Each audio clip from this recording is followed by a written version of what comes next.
Congressman Bishop so much for speaking with us about opportunities we have to partner together and to use those funds wisely. The Congressman has graciously offered to take questions, and so if there are any questions from the audience, we have microphones and we'll be happy to, okay, we'll be happy to take questions. Are there any questions, Jenna? Yeah, can you spend a minute talking about the relationship between the federal congressional delegation and the state leadership, and what protections are in place to make sure that state budget cuts don't lead to the loss of federal dollars in the stimulus plan? Yes, that was a great deal of trepidation. 27 governors are Democrat, the remainder are Republican, and of course some of us who are in states where the governors of the other party were concerned that there were governors who were not in favor of the stimulus plan, who said they didn't want the money. And of course, our concern was how do we make sure that the people who need these resources can access them. So we were able to, in the $787 billion package, develop a distribution system so that the governors in the state would not control all of the funds. And so the local formulas, the traditional formulas, Title I, Title III, Title V, and the census tract driven formulas were utilized for a large portion of these funds, so that in spite of what the states might want to do, they are targeted and specifically earmarked, I won't say earmarked, that's a bad word, specifically directed to go to the areas where there's the greatest need. There is discretion, but school boards, community organizations, local governments are free to pursue the funds, and they can go directly to the funding sources through those traditional means. So it won't be totally controlled there. One other thing, we put a provision in the bill that in the event that there are governors who choose not to take those funds, that by concurrent resolution of the legislature, those funds can be allocated. So we tried to put in some safeguards to make sure that it could, that the funds would go where they're supposed to go. Other questions? I'm grateful for the package, but I continue to be concerned that it's financed through credit. What's the appetite for us paying for it through a tax increase? Is there any thought about that? Well, not for a tax increase, but there is a great deal of appetite for fiscal responsibility. As you realize, our debt is more than quadrupled over the last 8 years. 8 years ago, we had a surplus. We were well positioned financially, fiscally. That's no longer the case, and in fact, this bill extended our national debt limit. It's a bad situation.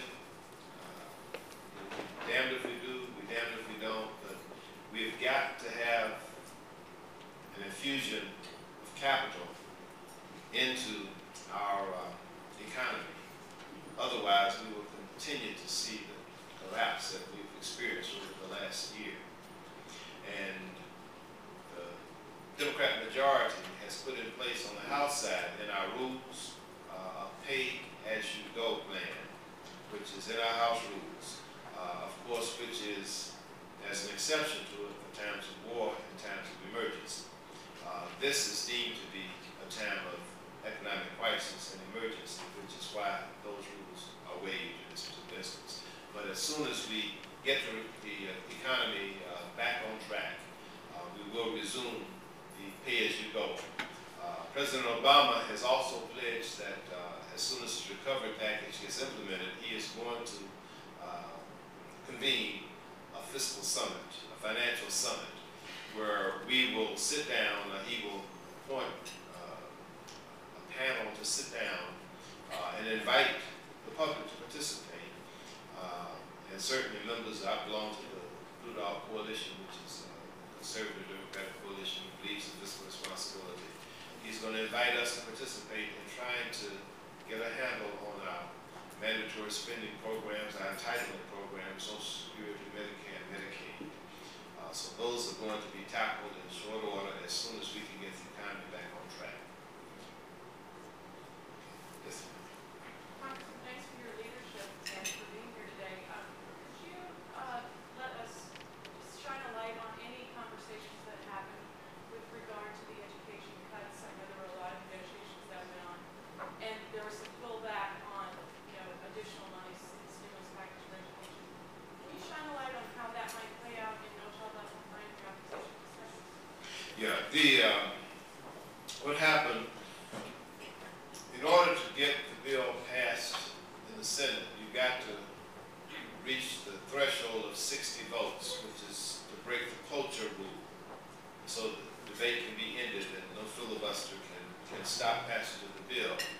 There were only 3 Republicans that were willing to vote for the bill, but they demanded a high price. One of them, Senator Collins, was hell-bent against an earmark for educational funding for school construction in the stimulus package. Her philosophical view and that of many of the Republicans in the Senate and in the House is that school construction should never be financed by the federal government. Of course, some of us, most of us, as a matter of fact, feel differently. We feel that where there's a need, we should try to offer assistance where we can, particularly for communities that are hardest hit by the economic crisis and where the tax base for funding education is least available and where help is really needed. So that was the issue. And of course, it was in the House, it was out in the Senate bill, and of course, when it came down to the very final moments, Senator Collins says, I will not vote for the bill, and the 3 of us will not support the bill. We'll vote against it if there's a line item for school construction. Well, at that point,